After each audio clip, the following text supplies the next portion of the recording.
और ताजा ताजा बना लिए या कोई बात नहीं देर से भी बना लिए तो वो चल जाएगा। लेकिन जो फ्रोजन मटर जो आप लोग देखे होंगे और मॉल्स वगैरह में देखे होंगे कि मशरूम पैक मिलता है ना, मशरूम, ब्रोकली और ग्रीन वेजिटेबल्स भी मैंने देखा है, ग्रीन वेजिटेबल्स मैंने देखा है कि मॉल्स में पैक में करके देते हैं। आपको पता है वो कितना घातक है? आपको लगता होगा कि एक ही जगह, चलो भाई यहाँ वहाँ मंडी क्यों जाना है, एक ही जगह एक ही मॉल से सारा सामान खरीद लेते हैं, साग सब्जी अंडा सब चीज ले लेते हैं। लेकिन आपने ये नहीं जाना कि जो पैक सील वो प्लास्टिक जो होता है वो कितना हानिकारक है, बहुत ज्यादा। साग सब्जी जो आप लोग लेते हैं वो मंडी से लिया करिए, ना कि वो मॉल में जाके। ब्रोकली और मशरूम और फ्रोजन मटर तो बहुत हानिकारक होती है, ठीक है। तो इन सब चीजों से आपको बचना है। पैक्ड फूड जो होती है बहुत कम, बहुत समझ लीजिए कि बहुत कम आप लोग सेवन करिए। जो खेतों से जो अनाज आते हैं उसका सेवन करिए। पैक्ड फूड को अब मैं कहूंगी अगर सेशन आपके लिए लाभकारी होगा तो आगे से आप लोग अपने जीवन शैली में थोड़ा बर्ताव लाइए, खान पान में। अगर मतलब मेरी बात अगर आप लोगों तक पहुंचती है तो इन सब चीजों का आप लोग ध्यान रखिए। क्योंकि देखिए मैं बता रही हूँ, प्लास्टिक जो होता है आप लोग मैंने घर में भी देखा है, कंटेनर्स में दाल मसाला रखते हैं प्लास्टिक वाले कंटेनर में। सबसे घातक चीज है खान पान की चीजों को प्लास्टिक कंटेनर में रखना। प्लास्टिक कंटेनर में जो आप दाल चावल चीनी जो भी हो रखते हैं वो सबसे घातक होता है। आप लोग कोशिश करें स्टील वाले बर्तन में रखने का। प्लास्टिक हार्ट अटैक, कैंसर, ये सब का बहुत बड़ा जननी है। प्लास्टिक फूड को आप लोग, मैंने देखा टिफिन भी जो होते हैं कोशिश करिए कि स्टील वाले टिफिन का यूज करें, ना कि प्लास्टिक वाला। प्लास्टिक को देखिए ऐसे भी बैन हो गया था लेकिन फिर प्लास्टिक आ गया मार्केट में।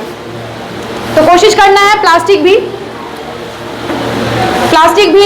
अवॉइड करिए आप लोग। पानी का बोतल, प्लास्टिक पानी का बोतल, अगर मान लीजिए आप बिस्लेरी खरीदते हैं पानी का बोतल, अगर आपके पास स्टील की बोतल है या कुछ है तो उसमें वो पोर कर लीजिए, वो यूज करिए, है ना। कोशिश करना है कि प्लास्टिक अवॉइड करना है। पैक्ड फूड बिल्कुल नहीं खाना है। इन सब चीजों से आप बचिएगा तो दिल का दौरा पड़ने का चांसेस कम हो जाता है। दिल की कोई भी बीमारी नहीं होगी आजकल के डेट में। मतलब मैं खुद अपना एक्सपीरियंस बता रही हूँ, थोड़ा सा भाग दौड़ हो जाता है तो खुद भी थकान महसूस होने लगता है। लेकिन ये ऐसी एज है कि इसमें तो थकान नहीं होनी चाहिए, लेकिन होता है क्योंकि हमारा लाइफस्टाइल ऐसा हो गया है, बन गया है कि हम लोग यूज्ड टू हो चुके हैं इस चीज से, ठीक है। आप लोग बात को समझ रहे या सो रहे पीछे?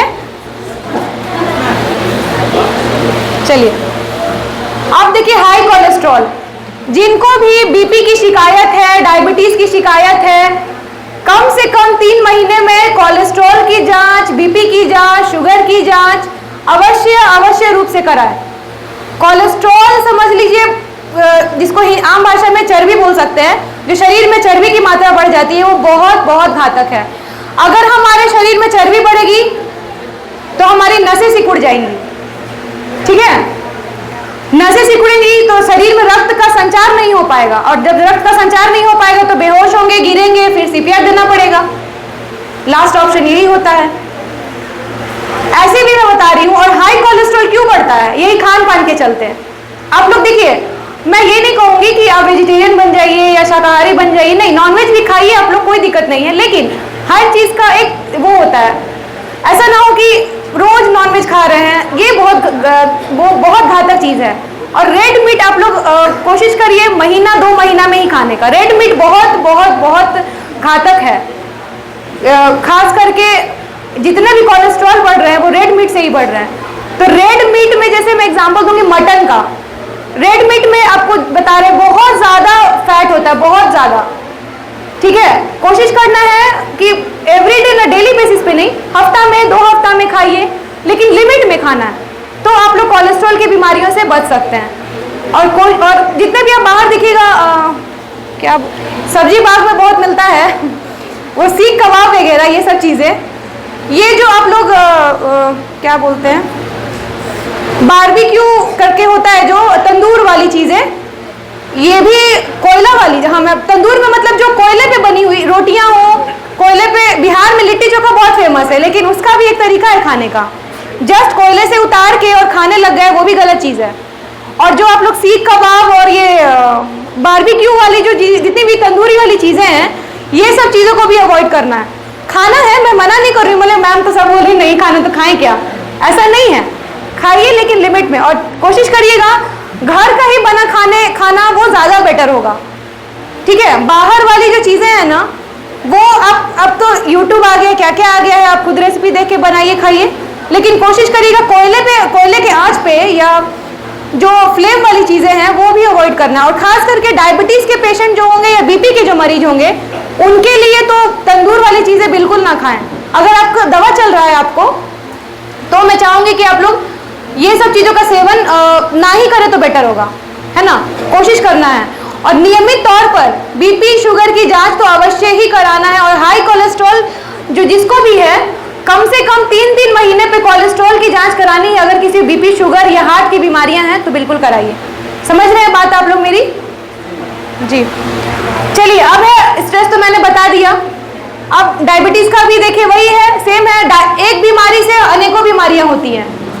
डायबिटीज के पेशेंट को सुनिएगा बीपी हो जाएगा, बीपी के पेशेंट को शुगर हो जाएगा, अगर बीपी और शुगर मैच करेगा तो हार्ट आ जाएगा। तो सब समस्या का निवारण एक ही है, खान पान, लाइफस्टाइल, मन में शांति, तन में शांति। ठीक है, यही होना है। मोटापा क्यों बढ़ता है? मोटापा कब बढ़ता है? जब कोलेस्ट्रॉल लेवल बढ़ता है, या किसी को डायबिटीज की बीमारी है, थायराइड है किसी को, तब मोटापा बढ़ता है। लेकिन देखिए, भगवान का ऐसा नेचर है, मतलब भगवान की ऐसी वो है, क्या बोलते हैं, कला भी समझ लीजिए कि कोई भी बीमारी भगवान देता है, उसका निवारण भी देता है। लेकिन हमारे और आपके ऊपर डिपेंड करता है कि हम उस कला को या उस निवारण को खोज पा रहे हैं कि नहीं। अगर मार्केट में पिज्जा बर्गर मिल रहा है तो पालक साग भी तो मिल रहा है ना, पर हम लोग पिज्जा बर्गर की ओर जाते हैं, है ना। और एक चीज, हाँ मैं भूल गई, और एक चीज है, गेस्ट को मैंने देखा है, अगर जाएंगे किसी के घर में गेस्ट बन के, तो बच्चे जो होंगे डेयरी मिल्क, चॉकलेट, डब्बा जो होता है टॉफियाँ ना, वो बच्चों को देते हैं कि बच्चे एकदम खुश हो जाते हैं कि मुझे चॉकलेट मिल रही है। तो बच्चों को देखिए, आप छोटे बच्चे, अब अपने घर में भी 6 महीना से ऊपर के जो बच्चे होते हैं वीलिंग में स्टार्ट हो जाते हैं, मतलब कि घर का आहार लेना शुरू करते हैं। ये तो आप लोग को पता होगा। 6 महीने से जो बच्चे ऊपर होते हैं घर का थोड़ा थोड़ा अनाज, दाल भात जो भी हो खाना स्टार्ट कर देते हैं। तो इस टाइम पे क्या करना है, आप लोग क्या करिए, टॉफी ना देके अगर काजू का एक टुकड़ा उसके मुंह में डाल के कहिएगा बच्चों को कि बाबू यही टॉफी है, इसी को डेयरी मिल्क बोलते हैं, तो बच्चा समझेगा ना। अगर बचपन से उसे सिखाया जाएगा कि बाबू काजू और पिस्ता को ही डेयरी मिल्क कहा जाता है, तो डेयरी मिल्क जब मांगेगा तो आप काजू पिस्ता दीजिएगा, ना कि चॉकलेट दीजिएगा। बात समझ रहे हैं आप मेरी? तो ये चीज होना चाहिए। बच्चों को ये सिखाइए कि देखो बाबू, चॉकलेट और डेयरी मिल्क और किटकैट जो भी है, ये काजू और पिस्ता और किशमिश ही है। इसी को आप लोग चॉकलेट के नाम दे दीजिए, बच्चे क्या जानेंगे, है ना। और जब बड़े होंगे तो उसे वो तो खुद ही समझ जाएंगे कि मम्मी बेवकूफ बना रही थी। लेकिन कोई बात नहीं है, कम देखिए, परिवार, अब आज के डेट में खान पान लाइफस्टाइल ही बहुत जरूरी है, बाकी चीजों को आप भूल जाइए। लेकिन आप और ये भी सोचना है कि, और हाँ एक चीज और है, फास्टिंग, हिंदू धर्म, हिंदू रिलीजन में क्या होता है, फास्टिंग में जो महिलाएं रहती हैं, तो अगर मान लीजिए कि निर्जला उपवास है, मैं समझ रही हूँ, देखिए फास्टिंग होना भी बहुत ज़रूरी चीज़ है। फास्टिंग से क्या होता है ना, हमारे पेट में, हमारे पेट की जो जितना भी पाचन क्रिया है वो एक सप्ताह में, ऐसे देखिए अगर मान लीजिए उपवास करे ना करे, लेकिन अगर नहीं खाइएगा एक दिन आप, तो वो भी हमारे मतलब मशीन रोज चल रहा है, कभी तो मशीन को आराम दें, है ना। तो एक ऐसा दिन बनाइए, एक ऐसा दिन रखिए कि उस दिन थोड़ा अपने पेट के मशीन को थोड़ा आराम दें, ठीक है। लेकिन हाँ एक चीज़ और है, मान लीजिए कि ऐसे मैं बता रही हूँ, इन जनरल बता रही हूँ, जो महिलाएं खाना बनाती हैं घर में, जो घर में सारा काम करती हैं, वो लोग ये सोचती हैं कि पहले सबको खिला लेते हैं, बीवी बच्चों को खिला लेते हैं, सबको खिला लेते हैं, पूरे घर के परिवार को खिला लेते, तब जाके नाश्ता करेंगे। यही करते करते, पूजा पाठ करते करते 11-12 बज जाता है। ऐसा होता है ना पूजा पाठ में। देखिए ये चीज़ बहुत गलत है, मैं महिलाओं के लिए स्पेशली बोलूँगी। आप लोग जब सुबह उठते हैं, ब्रश कर लिए, थोड़ा सा कुछ भी हो, एक टुकड़ा भी अगर सेव है, जो भी है घर में खाना, अनाज, हल्की भी चीज़ें भी आप खाइएगा, आप खा के उसके बाद आप काम करना शुरू करिए।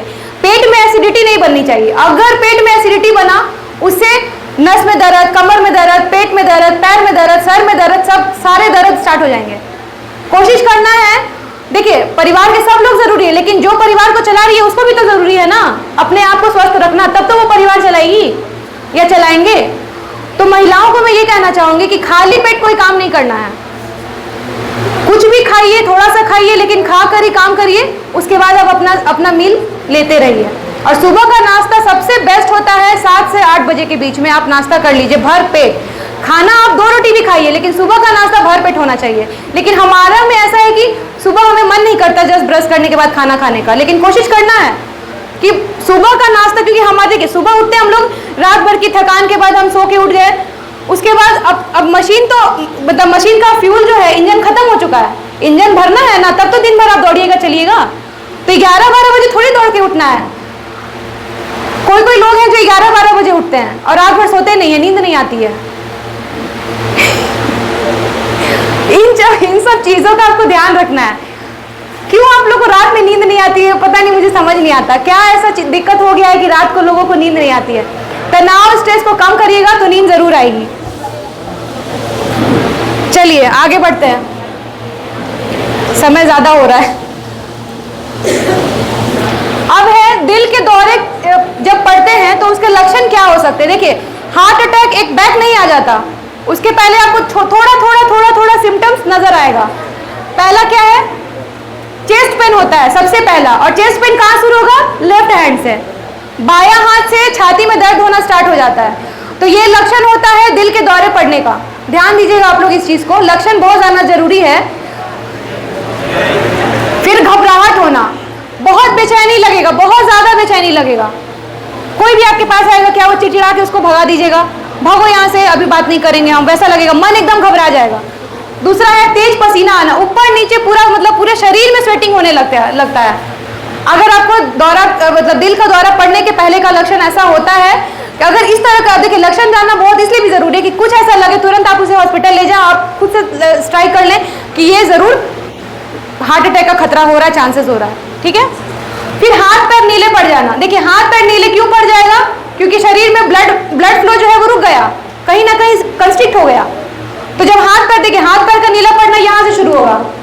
अब अपना हथेली देखिएगा, मतलब उंगलियां नीली पड़ने लगेंगी, ठीक है। पैर की जो तलवे हैं वो नीले पड़ने लगेंगे। तो ये सबसे पहला यही 2 जगह है जहां पे हाथ पैर नीला पड़ने का लक्षण होता है दिल के दौरे पड़ने से पहले। फिर है बेहोशी, तो फिर सांस लेने में तकलीफ, वही बताया मैंने, बहुत सफोकेशन होने लगेगा, इतना सांस लेने में दिक्कत होगा कि वो जमीन पे गिर जाएगा। नींद नहीं आना, बेचैनी होगा, घबराहट होगा, तो ऑब्वियस सी बात है कि नींद नहीं आएगा।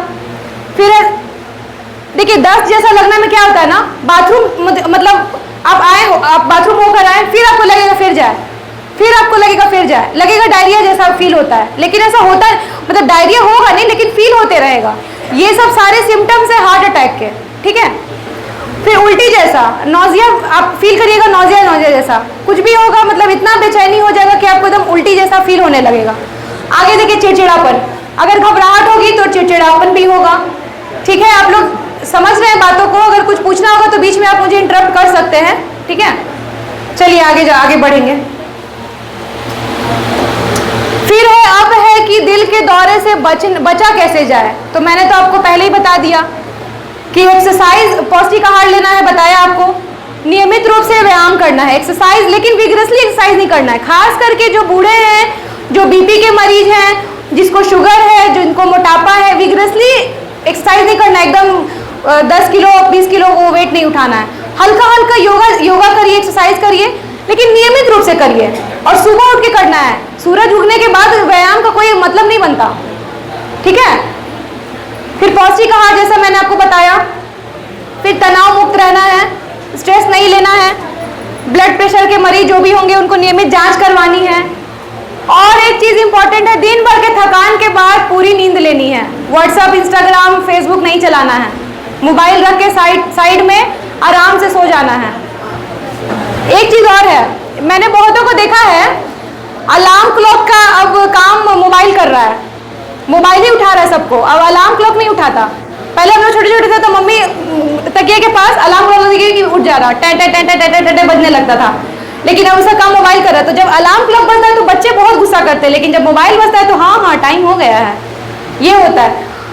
अलार्म क्लॉक को ही अलार्म क्लॉक का काम करने दीजिए, मोबाइल को नहीं। मोबाइल में बहुत ही खतरनाक रेडिएशंस होते हैं, बहुत ज़्यादा, जो कि आपको डायरेक्ट रेडिएशंस आपके ब्रेन तक जाएंगे, आपके हार्ट तक जाएंगे।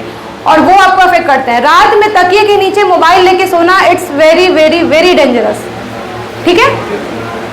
और दिन भर की थकान के बाद नींद, इसलिए देखिए मैंने देखा है नींद आ रही है लेकिन थोड़ा सा चिट-चैट कर लेते हैं, थोड़ा नहीं, बिल्कुल एकदम अपने शरीर को, मशीन है आपका शरीर, उसको थोड़ा आराम दीजिए। मोबाइल बाद में देख लीजिएगा, लेकिन शरीर को आराम देना बहुत ही ज़रूरी है। चलिए अब देखिए इतनी हरी भरी साग सब्जियां हैं, पालक साग जो भी हैं, देखिए यहाँ जितने फल हैं, दालें हैं, दाल का भी एक अपना एक इम्पोर्टेंस है। जितने भी राजमा हो गया, दाल हो गया, हरे मतलब जितने भी हरा मूंग हो गया, ये सब चीज़ों का सेवन बहुत ज़रूरी है। फिर देखिए हरा साग सब्जी, इसका भी एक अपना महत्वपूर्ण योगदान है, ठीक है। पालक साग इसलिए ज़रूरी है क्योंकि आयरन की कमी हमें बहुत होती है। हीमोग्लोबिन लेवल मतलब समझ लीजिए नॉर्मल से कम होने का कारण यही है कि हम हरा साग सब्जी नहीं खाते। ग्रीन लीफी वेजिटेबल जो होते हैं वो आयरन रिच होते हैं, खून बढ़ाने में आपको मदद करते हैं। तो ग्रीन लीफी वेजिटेबल्स होते हैं वो आप लोग प्लीज़ खाइए, अवश्य खाइए, वो बहुत ज़रूरी है। चलिए अब हम लोग डेमोन्स्ट्रेशन पर आएंगे। लाइट जला दीजिएगा। अब हम लोग डेमोन्स्ट्रेशन देखेंगे कि किस प्रकार से CPR दिया जाता है। अभी तक मैं, अगर आप लोगों को कोई क्वायरी हो तो पूछिए, थोड़ा मैं पानी पी लेती हूँ।